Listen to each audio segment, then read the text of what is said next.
যেহেতু আপনাদের একটু সবাইকে সচেতন করার জন্য আপনাদেরও মাস্ক পরতে হবে এরপরে। তা আপনারা মাস্ক পরলে লোকজন কিন্তু আরো বেশি সচেতন হবে। আর 2 নাম্বার হলো কোনো খণ্ডিত রিপোর্ট দিবেন না।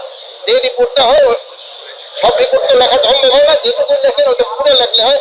নাহলে খণ্ডিত রিপোর্ট দিলে হয়তো বাইরের যারা লোক থাকে, মানে আমাদের দেশের বাইরে, তারা কিন্তু এটা অন্যভাবে কিন্তু টুইস্ট করে। এতে কিন্তু আপনাদের একটু খেয়াল রাখতে হবে।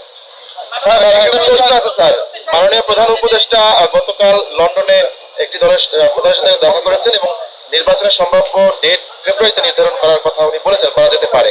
আসলে আইন শৃঙ্খলা পরিস্থিতি এবং আইন শৃঙ্খলা বাহিনীর প্রস্তুতি সেক্ষেত্রে কিরকম আছে এবং আপনারা কি ধরনের ব্যবস্থা নিয়েছেন একটু যদি বলতেন। মাননীয় উপদেষ্টা শেষে আরেকটা আমি একটা করে দিই। প্রধান উপদেষ্টা যেই সময় উনি ডিসিশন নেবেন ইলেকশনের ডেট, আমরা সেই সময়ের জন্য সবসময় প্রস্তুত আছি। আপনারা কি ধরনের প্রস্তুতি নিয়েছেন স্যার? যে স্যার আমাদের ইলেকশন যে সময় হবে ওই সময়ের জন্য যে ধরনের প্রস্তুতি দরকার হবে আমরা ওই ধরনের প্রস্তুতি। স্যার আপনি বলছেন আপনারা প্রস্তুত আছেন, গত 12 তারিখে একদিন আগের কথা, পটুয়াখালীতে নুরুল হক নূর গণ অধিকার পরিষদের যে সভাপতি, তাকে আপনারা বিএনপির নেতাকর্মীর কাছ থেকে প্রোটেকশন দিতে পারেন নাই। দ্যাট মিনস লেভেল প্লেইং ফিল্ডের যে কথাটা আসছে সেটা নেই। এই 8 মাসে কিভাবে সম্ভব? এই ধরনের ছোটখাটো ঘটনা সব সময় ঘটে। আপনার যদি 53 বছরের ইতিহাস দেখে থাকেন, এই ছোটখাটো ঘটনা ঘটে থাকবে এবং এই ছোটখাটো ঘটনা 2-1টা ঘটবে। এই সব ঘটনা ঘটে দেখে তো আমাদের এই বাহিনী রয়ে গেছে। কোনো কিছু না হইতো তো আমাদের বাহিনীরই দরকার হইতো না। যদি সব একেবারে লেভেল প্লেইং ফিল্ড, কোনো কিছুই দরকার নাই, বাহিনী কি দরকার? আজকে উত্তরে 1,08,00,000 টাকা সকালবেলা চিন্তা হয়েছে। আমি এটার ব্যাপারে আমি একটা শেষ করি। আমি এই ব্যাপারটা আমি এই মাত্র আপনার থেকে শুনলাম। এটাকে আমরা ডিটেল র্যাবের পোশাক পরে আসলে যদি সে র্যাবের হয় সেও খারাপ হবে না। আর আপনারা জানেন অনেক সময় পুলিশের পোশাক পরে, র্যাবের পোশাক পরে, আনসারের পোশাক পরে আইসা অনেক অপকর্ম করতেছে, তাদের আমরা আইনের আওতায় নিয়ে আসবো। মাননীয় উপদেষ্টা, গেল 4 মাসে পুলিশের পরিসংখ্যান অনুযায়ী সারা বাংলাদেশে খুনের ঘটনা ঘটেছে 300-350-র বেশি। আপনি বলছেন যে গেল 10 মাসে আইন শৃঙ্খলা পরিস্থিতির উন্নতি হয়েছে।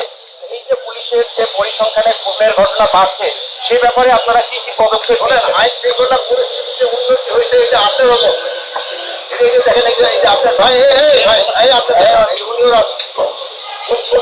এখন যে আপনার যে পরিসংখ্যান, এটা তো ঘটছে, এটাতে আমরা যতটা কমে আনা যায় আমরা চেষ্টা করছি। এই ক্ষেত্রে আপনাদের একটু বড় ধরনের একটা রোল রয়েছে। আপনারা লোকজনকে কিন্তু সচেতন করতে হবে। আপনারা যদি আপনারা কিন্তু সমাজের এমন একটা শ্রেণীতে বাস করতেছেন যেখানে আপনাদের কথা সবচেয়ে বেশি শোনে। আপনারা লোকজনকে সচেতন করবেন এবং আপনারা অনেকদিন ইউজ করতে থাকেন, ঠিক হবে। আপনারা 2টা জিনিস আমি আপনাকে অনুরোধ করবো সবসময় দিবেন। একটা হলো দুর্নীতি কিভাবে কমায় আনানো যায়, আর 2 নাম্বার মাদক আমাদের থেকে করবে। মাদক কিন্তু আমাদের আজকে সমাজটাকে গ্রাস হয়ে দিচ্ছে। এই জন্য আপনাদের চেষ্টা করতে, আমি এই জন্য আপনাদের অনুরোধ করবো আপনারা এই ব্যাপারে লিখেন এবং লোকজনকে সচেতন করেন এবং দুর্নীতিতে একটু আপনারা লিখেন এবং লোকজনকে সচেতন করেন। যদি আপনারা আমাদের ক্ষেত্রে, আমি বাবার আইন হিসাবে আমাদের ক্ষেত্রে যদি কোনো দুর্নীতিমান আপনারা লিখেন, আমাদের কোনো আপত্তি। আপনারা লিখেন, আমরা নিজেরা দুর্নীতি করি আপনারা লিখেন, কিন্তু আপনারা দুর্নীতির ক্ষেত্রে একেবারে